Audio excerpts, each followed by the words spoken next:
Combination of Gridsearchcv'S Refit and score unclear.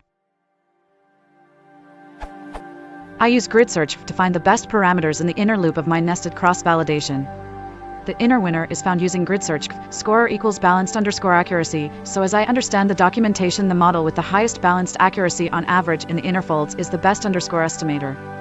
I don't understand what the different arguments for refit in Gridsearchcv do in combination with the score argument. If refit is true, what scoring function will be used to estimate the performance of that inner winner when refitted to the dataset? The same scoring function that was passed to score, so in my case balanced underscore accuracy? Why can you pass also a string to refit? Does that mean that you can use different functions for 1, finding the inner winner, and 2, to estimate the performance of that inner winner on the whole dataset?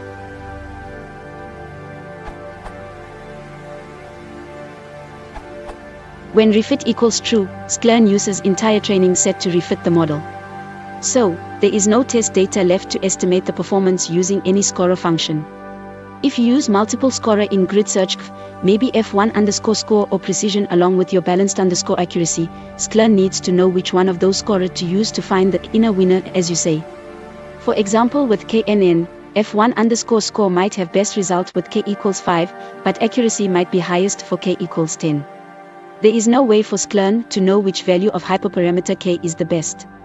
To resolve that, you can pass one string scorer to refit to specify which of those scorers should ultimately decide best hyperparameter. This best value will then be used to retrain or refit the model using full dataset. So, when you've got just one scorer, as your case seems to be, you don't have to worry about this. Simply refit equals true will suffice.